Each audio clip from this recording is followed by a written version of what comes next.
Hello dear student, today we start miscellaneous exercise question number 12. Dear student, अगर आपको मेरी videos पसंद आती हैं तो प्लीज़ मेरे YouTube channel learning secure classes bye Amit Dwivedi sir को लाइक कीजिए, शेयर कीजिए एंड सब्सक्राइब कीजिए.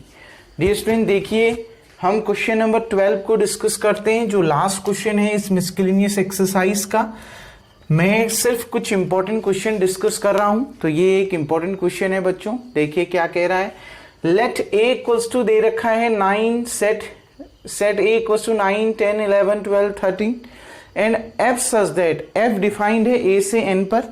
मतलब जो ऑर्डर्ड पेयर का पहला एलिमेंट है वो सेट ए पर है और जो दूसरा एलिमेंट है वो सेट एन पर है. तो एन क्या है यहाँ पर? Capital N, set of natural number. ये एन रिप्रेजेंट किससे कर, एन को रिप्रेजेंट जो किया जाता है ये क्या होता है? Set of natural number, capital N, defined by f n. और ये डिफाइन किससे? ये फंक्शन जो डिफाइंड है वो किससे है? F n equals to highest prime factor of N.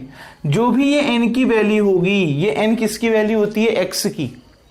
ये एफ एक्स होता है ना, आ गई ना बात समझ. एक्स इक्वल्स टू एन है, स्मॉल एन है, ठीक है ना. ऑर्डर्ड पेयर का पहला एलिमेंट, उस पर फंक्शन की वैल्यू निकलेगी. और यानी x इक्वल्स टू 1 है तो y की वैल्यू कितनी निकल के आ रही है? देखो एफ एक्स होता है ना, y equals to f x. ये तो x है n, तो x की वैल्यू जब n है तो एफ एक्स कितना निकल के आ रहा है? Highest prime factor of n.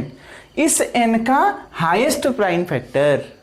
Clear? देखो बच्चों, ऑर्डर्ड पेयर जो भी होता है उसको हम ऐसे लिखते हैं ना, ये फर्स्ट एलिमेंट क्योंकि फंक्शन ए से एन पर डिपेंड है, यानी ये जो x है वो a पर बिलोंग कर रहा है और ये जो y है वो n पर बिलोंग कर रहा है. इसलिए देखो ये एफ एक्स है, ये एफ एन जो लिखा है, ये जो x है वो x इक्वल्स टू कितना दे रखा है? n दे रखा है. यानी ये जो n है वो बिलोंग कर रहा है सेट a पर. ठीक है, हो गया ना. और जो एफ एन निकल के आएगा, जो हाईएस्ट प्राइम फैक्टर होगा n का, वो क्या होगा? सेट ऑफ नेचुरल नंबर का एलिमेंट होगा. क्लियर? ये देखो ये एफ एक्स हो जाएगा ना. एफ एक्स क्या होता है? y. तो y कहां बिलोंग कर रहा है? कैपिटल n पर. और जो ये n है वो देखो इसमें एफ एक्स है, यानी n किसका है? x की वैल्यू कितनी है? n है. यानी ऑर्डर्ड पेयर का जो फर्स्ट एलिमेंट है x, वो कौन से सेट पर बिलोंग कर रहा है? a सेट पर बिलोंग कर रहा है. क्लियर बच्चों? आ गई ना बात समझ में? ध्यान रखना इस चीज को, ठीक है. सबसे पहले गिवन क्या है? देखिए गिवन है बच्चों सेट a इक्वल्स टू 9 10 11 12 13. उसके बाद function a to n defined by, किससे डिफाइंड है ये भी देख लेते हैं. F n equals to highest prime factor of n. देखो रेंज निकालना है हमने फंक्शन का, ठीक है ना. रेंज, ये अगर आपका डोमेन है तो ये आपका कोडोमेन होगा और रेंज कोडोमेन से ही निकलता है जिसकी प्री इमेज बनती है. क्लियर बच्चों? अब देखो डोमेन में हम x के एलिमेंट लिखते हैं और मैंने अब भी बताया x क्या है? F N. ये n की जो ये n होगा, ये यहां पर ये n x का काम कर रहा है और ये x कहां पर बिलोंग करेगा? सेट. देखो फंक्शन डिफाइन कहां से कहां पर है? a टू n पर. यानी डोमेन में जो भी एलिमेंट आएंगे वो सेट ए के एलिमेंट आएंगे और को डोमेन में जो भी एलिमेंट आएंगे वो सेट ऑफ एन, यानी नेचुरल नंबर आएंगे इसमें. Set of N, natural number set, set of natural number. यानी इसमें सारे के सारे नेचुरल नंबर आएंगे, इसमें केवल वही नंबर आएंगे जो सेट ए पर बिलोंग कर रहे हैं. क्लियर बच्चों? तो यहां हम क्या लिख देते हैं? 9 10 11 12 13. अब हम क्या करते हैं बच्चों? इनका प्राइम फैक्टर निकालते हैं एक एक करके. प्राइम फैक्टर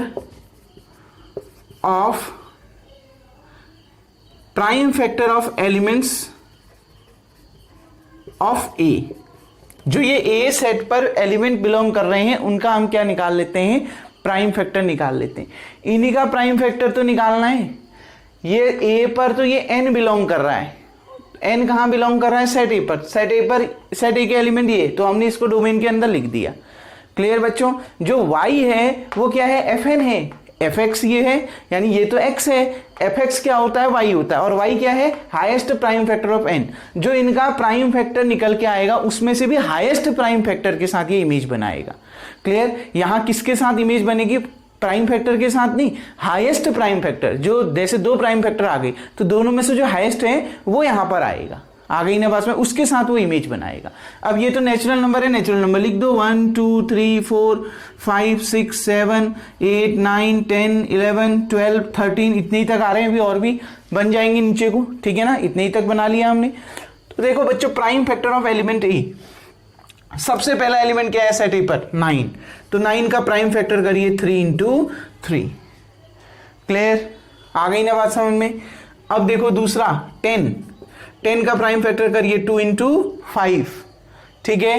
11 का प्राइम फैक्टर करिए 11 × 1। 11 केवल प्राइम नंबर होता है, 1 नहीं होता, अब लेकिन उसको लिखने का तरीका यही होता है। क्लियर बच्चों, ठीक है।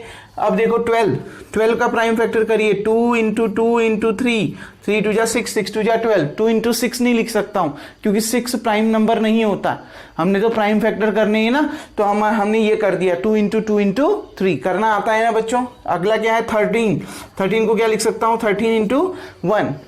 तो देखिए बच्चों, अब हमने क्या बोला, जो FN है यानी ये जो को डोमेन में जो एलिमेंट हैं, ये डोमेन के एलिमेंट इमेज किसके साथ बनाएंगे, इमेज किसके बनाएंगे, जो हाईएस्ट प्राइम फैक्टर होंगे, जो इन एलिमेंट्स के जो हाईएस्ट प्राइम फैक्टर होंगे ये उनके साथ अपनी इमेज बनाएंगे। ये सारे नेचुरल नंबर के साथ अपनी इमेज नहीं बनाएंगे, केवल उन नेचुरल नंबर के साथ अपनी इमेज बनाएंगे जो इनके हाईएस्ट प्राइम फैक्टर हैं। देखो 9 का प्राइम फैक्टर 3, तो 9 ने किसके साथ इमेज बना दिया 3 के साथ। अब ये दोनों में हाईएस्ट, दोनों एक ही तो नंबर हैं, तो एक ही तो एलिमेंट आएगा। अब दोनों में से बड़ा कौन है 3 तो बड़ा है, तो 9 की इमेज किसके साथ बन गई 3 के साथ बन गई। 10 देखिए, 10 का जो प्राइम फैक्टर है वो 2 × 5 आया, इनमें से बड़ा कौन है 5, तो 10 किसके साथ इमेज बनाएगा 5 के साथ इमेज बनाएगा। क्लियर। 11 देखो बच्चों, 11 में ये 1 तो प्राइम होता ही नहीं है ना, आ गई ना बस में, तो यहां पर बड़ा कौन है 11 ही प्राइम फैक्टर है, तो 11 की इमेज किसके साथ बनेगी 11 के साथ बनेगी। 12 में देखो, 12 के ये 3 प्राइम फैक्टर आ रहे हैं, इनमें से बड़ा कौन है 3, मतलब 12 अपनी इमेज किसके साथ बनाएगा 3 के साथ बनाएगा। क्लियर। अब देखो 13 का जो प्राइम फैक्टर है 13 × 1 तो प्राइम नंबर है, होता ही नहीं है। क्लियर बच्चों, तो 13 आ गए, दोनों में से बड़ा 13 ही है, तो यहां पर क्या आ गया 13 की इमेज क्या बनेगी 13 बनेगी। 13 की जो इमेज होगी वो 13 ही होगी। अब हमने रेंज निकालना है, रेंज तो मिल गया। रेंज क्या होता है, को डोमेन के उन एलिमेंटों को हम सेट के अंदर लिख देते हैं जिनकी प्री इमेज बन रही होगी। किनकी प्री इमेज बन रही है, एक तो 3 की प्री इमेज बन रही है 9 और 12। क्लियर। 5 की प्री इमेज बन रही है 10, 11 की प्री इमेज बन रही है 11, 13 की प्री इमेज बन रही है 13। तो को डोमेन के वो एलिमेंट जिनकी प्री इमेज आपको मिल रही होगी वो रेंज होता है। तो कौन कौन से 3 5 11 13, तो 3 5 11 13, तो ये क्या हो गया बच्चों रेंज हो गया। और ये फंक्शन भी है, देखो फंक्शन क्यों है, डोमेन के अलग अलग एलिमेंटों की यूनिक इमेज बन रही है। 9 की इमेज 3 बन रही है, 10 की इमेज कितनी बन रही है 5 बन रही है, 11 की इमेज 11 बन रही है, 12 की इमेज 3 बन रही है, 13 की इमेज 13 बन रही है। तो डोमेन में आने वाले अलग अलग एलिमेंट की एक यूनिक इमेज बन रही है, सबकी यूनिक इमेज बन रही है। आप ऐसा मत समझो कि 9 की भी 3 है 12 की भी 3 है, तो ये नहीं होगा। देखो ये एलिमेंट तो अलग अलग है ना, अगर ये होता कि 9 की 3 भी बनती और 9 की 6 भी बनती मान लिया, तब ये फंक्शन नहीं होता। क्यों, क्योंकि डोमेन में आने वाला एक एलिमेंट ऐसा है जिसकी यूनिक इमेज नहीं बन रही है, लेकिन यहां डोमेन में आने वाले हर एलिमेंट की एक यूनिक इमेज बन रही है, इसलिए ये फंक्शन भी होगा। तो फंक्शन पहले से ही दिया है, हमने सिर्फ रेंज निकालना था, रेंज हमने निकाल दिया। क्लियर डियर स्टूडेंट, उम्मीद करता हूं ये क्वेश्चन आपको समझ में आ गया होगा। वीडियो को पॉज करके आप इतना उतार लेंगे। नाउ डियर स्टूडेंट, अब हम बढ़ते हैं क्वेश्चन नंबर 11 की ओर। लास्ट क्वेश्चन हमने देख लिया था, एक ये वाला क्वेश्चन भी बता देता हूं, ये भी अच्छा क्वेश्चन है। देखिए, let f be the subset of Z cross Z.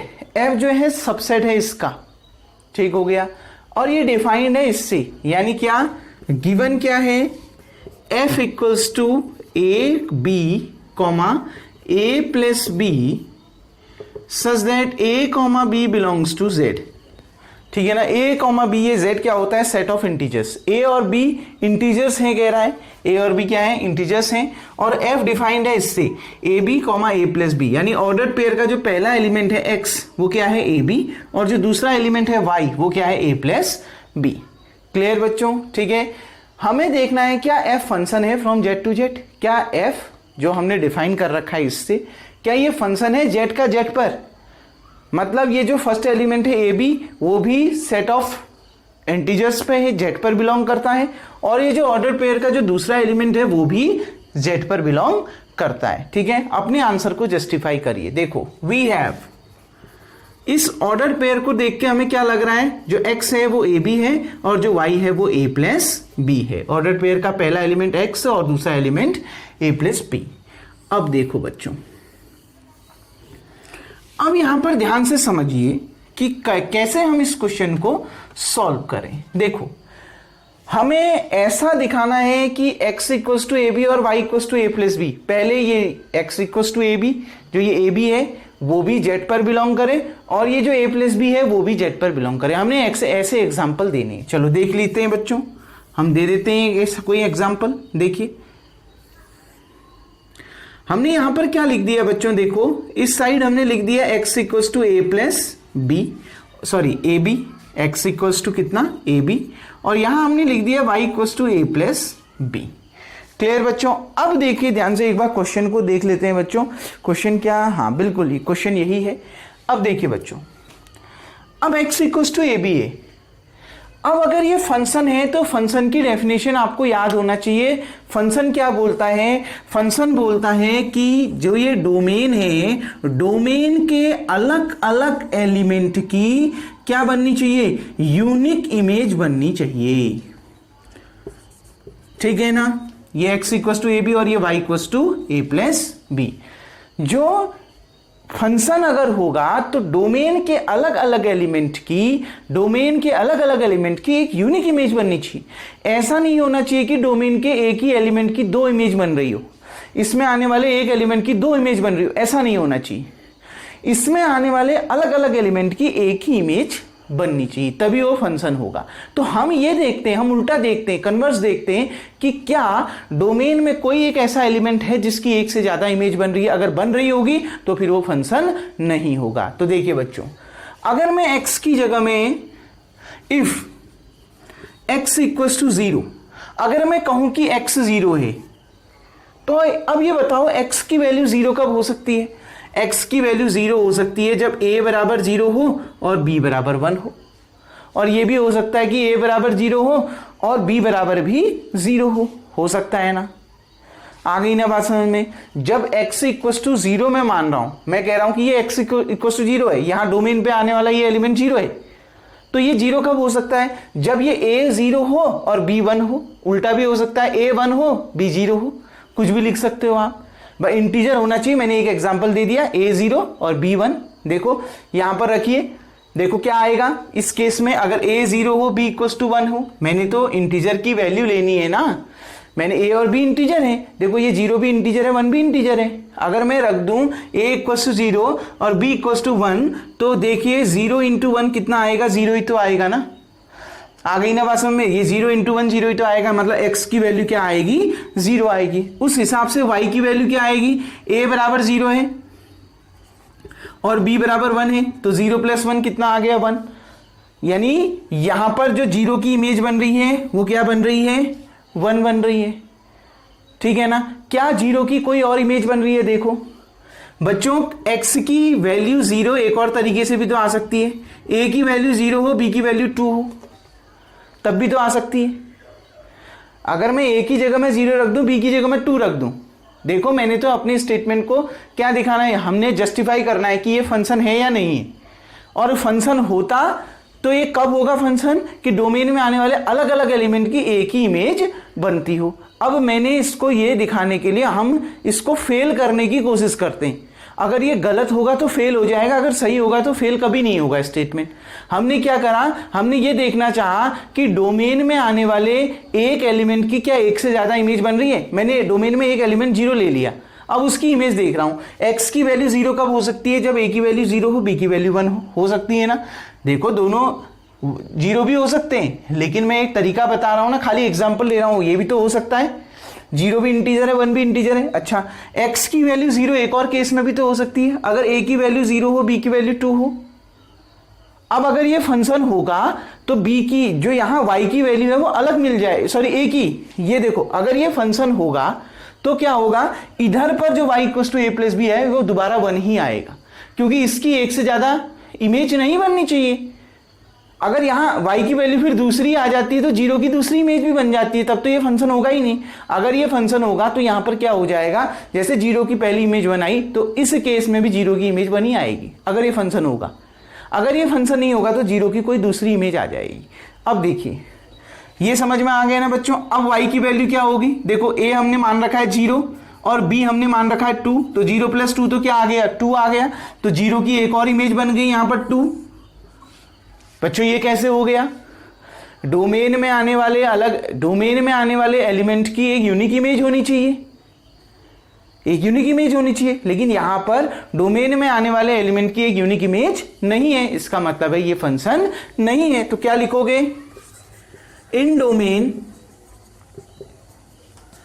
the distinct element has not a unique image, the distinct element has not a unique image। जो डोमेन में जो अलग अलग एलिमेंट आ रहे हैं उनकी यूनिक इमेज नहीं है, क्योंकि एक एलिमेंट जीरो ऐसा आ गया जिसकी दो इमेज बन रही है। Therefore it is not a function, इसका मतलब है ये आपका फंक्शन नहीं है। क्लियर, आ गई ना बात में। हमने जस्टिफाई करना था आंसर को बच्चों, हमने जस्टिफाई आपका कर दिया, ठीक हो गया ना। तो हम ये लिख सकते हैं, देखो, in domain the distinct element has a unique image. अगर ये फंक्शन होता तो डिस्टिंक्ट एलिमेंट का यूनिक इमेज होता, लेकिन हमें क्या मिल रहा है, in domain the distinct element has not a unique image. Domain में अलग अलग आने वाले एलिमेंट की यूनिक इमेज नहीं मिल रही है, एक ही एलिमेंट से पता चल गया ये जीरो की यहां दो इमेज बन रही है, तो मतलब अलग अलग एलिमेंट जो डोमेन में आ रहे हैं उनकी यूनिक इमेज आपको नहीं मिल रही है, एक से ज्यादा इमेज उनकी मिल रही है, इसका मतलब है ये फंक्शन नहीं है। क्लियर डियर स्टूडेंट, हमने जस्टिफाई एक छोटे से एग्जांपल से कर दिया। अब अगर मैं इसकी जगह में वन और इसकी जगह में वन रख देता, ठीक है ना, तो x की वैल्यू वन आती, ठीक है ना, y की वैल्यू टू आती, वन की इमेज टू मिल जाती। अब अगर मैं इसमें माइनस वन और इसमें माइनस वन रख देता तो minus one into minus one one हो जाता। क्लियर, यहां पर माइनस वन माइनस टू हो जाता, तो वन की इमेज टू भी मिल रही थी, वन की इमेज माइनस टू भी मिल रही है, फिर फेल हो गया ना।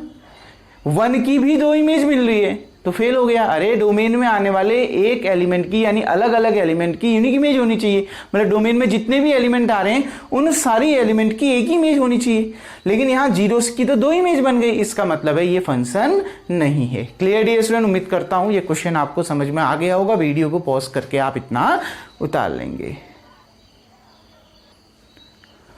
Now dear student, question number जो 10 है वो बहुत इजी क्वेश्चन है। क्वेश्चन नंबर 10 में क्या कह रहा है, देखिए, हमें जस्टिफाई वहां भी करना है आंसर को, हमें पहले ये देखना है क्या रिलेशन है। बिल्कुल रिलेशन है, जो भी क्वेश्चन नंबर 10 दे रखा है आप देखिएगा अपनी बुक में, वो रिलेशन दिख रहा है। क्यों? क्योंकि अगर Cartesian product A cross B करोगे तो उसका ही सबसेट आपको जो एफ के अंदर जो ऑर्डर पेयर दे रखे हैं एक सेट के अंदर, वो उस ए क्रॉस बी के ही सबसेट आएंगे। आ गई ना बात में, तो वो रिलेशन है डेफिनेशन से, तो सीधे लिख दीजिएगा रिलेशन है।